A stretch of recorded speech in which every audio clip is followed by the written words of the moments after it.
Good evening, Alex Wooten here at the Lily's Chapel Church of Christ. So grateful to be here with you. It is our Wednesday night series that we have been continuing on. We're in week 9, talking about being rooted within the fruit of the Spirit, or rooted by the fruit of the Spirit. And this week, first off, we've talked a lot. We've had 9 fruits, or we'll have 9 today. First off was the apple, which represented love. The banana, that represented joy, the bending towards God, even when life sometimes feels upside down. Thirdly, we had the pears, which represented peace. Pairs relationships back together. Fourthly, we had the strawberries, which represented patience, slow to ripen but worth the wait. Then we had the grapes that represented kindness, best when shared in clusters. Then the pineapple, which represented goodness, tough on the outside, sweet on the inside.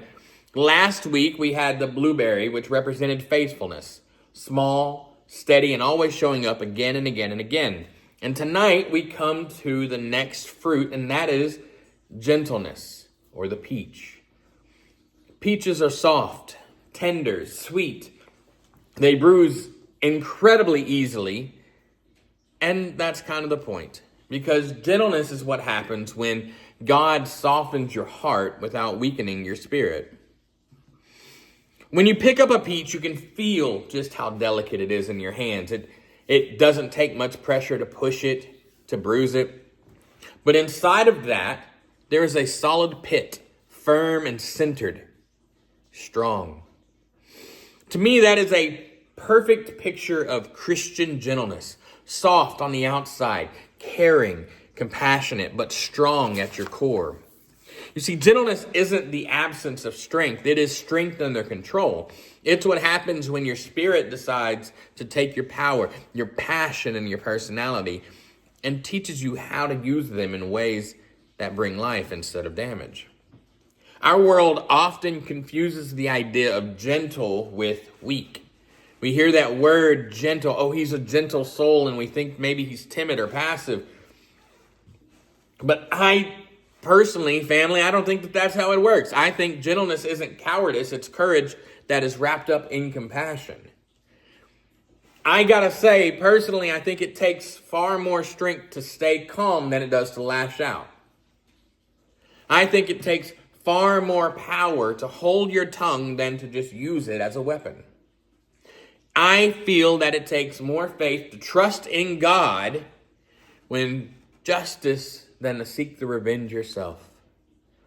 And you see, a Christian who's a peach are not a spineless person. They're being spirit-led, firm in the truth, but tender in how they deliver it. Ask yourself, why do you think people sometimes mistake gentleness for weakness? Can you think of a time in your life, maybe, when gentleness required real strength?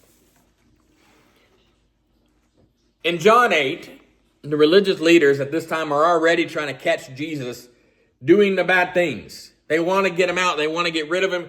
And so they bring the woman they claim had been caught in adultery. I need you to realize right away, it's a setup. I don't think she was actually caught in adultery. And my reasoning is this. Before we get on, I want you to understand and hear this. My reasoning is this. In order for adultery to be punished in the Old Testament, according to the law, according to what was told to them, according to what these religious leaders were supposed to follow, you had to bring both the man and the woman.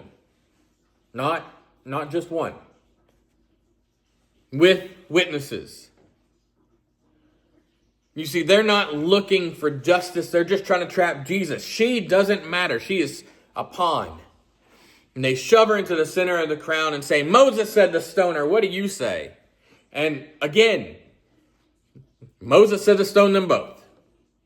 Like, how can one person can't commit adultery? There is supposed to be 2 people there. And Jesus could have thundered from heaven. He could have condemned the hypocrisy. He could have told them, well, where's the other guy? Where's the guy that she committed adultery with? But instead, he kneels down and he draws in the dirt. He slows everything down. He then says, let the one who is without sin be the first to throw a stone. Silence, and then a thud. The rocks slowly drop to the ground, and they start to leave. And Jesus looks at her and said, neither do I condemn you. Go and live and leave your life of sin. That moment in gentleness is truly gentleness in motion. He didn't excuse any sins that she had had, regardless of if adultery was one of them.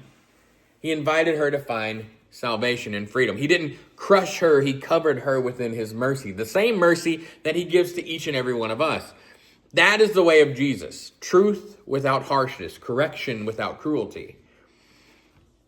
He's the Savior who's going to tell you what is wrong, but also reminds us that we are loved, that we are seen, that we are redeemable. You see, gentleness is the strongest sign of the Spirit, in my opinion, because it takes a spiritual muscle to stay calm when you could easily blow up. Anybody can lose their temper. Anyone can be a keyboard warrior and fires back online. Anybody can win an argument but lose that relationship. It takes a spirit-filled strength of gentleness to restrain yourself, to basically say, I could do this, but I won't. Proverbs 15 verse 1 says, a gentle answer turns away wrath, but a harsh word stirs up anger. That's not just beautiful and poetic, it's practical. Gentleness truly does have the power to disarm conflict and diffuse tension. I tend to try to use this with my daughter Anna when she has her moments where she gets angry, and I will stop. And I don't always do. I'm not always successful, but I do. I'll stop and I'll say, hey, what's going on? How can I help?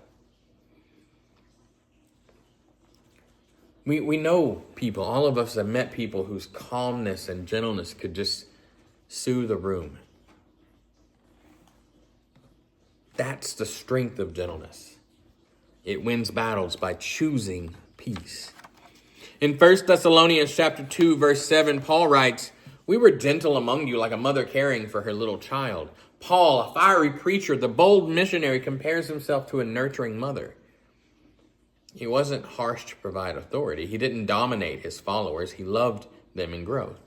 Gentleness doesn't mean that you never confront or correct. It means you do it from a heart that cares for the other person, not in pride or anger.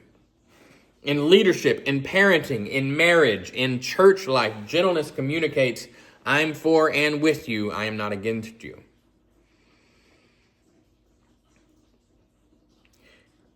It's not about being soft-spoken. It's about being spirit-spoken. Psalm 18:35 says, you have given me the shield of your salvation, and your gentleness has thus made me great. Isn't that amazing? God's gentleness makes us great. God could force obedience. He's God. He can do whatever he wants. He could dominate our entire will and make us do all the things that we're going to do. He could predestine us and force us to do his things, but he chooses not to. He patiently shapes us and corrects us without crushing. He disciplines us without destroying us. He lifts us up when we fall, not because we deserve it, but because he is gentle with his children. If God treated us all harshly, we'd be hopeless, but he leads us so gently and calls for us to do the same for others, family. And the closer you walk with Jesus, the more his gentleness is going to rub off on you. It shows up in your tone, your patience, and how you handle people who test your limits. So where can you soften? Maybe it's in your marriage, choosing tenderness instead of sarcasm. I know that I struggle with this. Maybe it's in your parenting, trading shouting for shaping. Maybe it's within our church family, giving grace if you've been hurt. Maybe it's in conversations elsewhere, being a peacemaker instead of a provoker. Gentleness isn't about becoming a pushover. It's about being a reflection of Jesus. So I commend you and I say, be a Christian peach, soft, tender and sweet, but rooted in the firm strength of God's Spirit. Let your gentleness be evident to all, it says in Philippians 4:5, because the Lord is near. If there's anything we can do for you, let us know. God bless.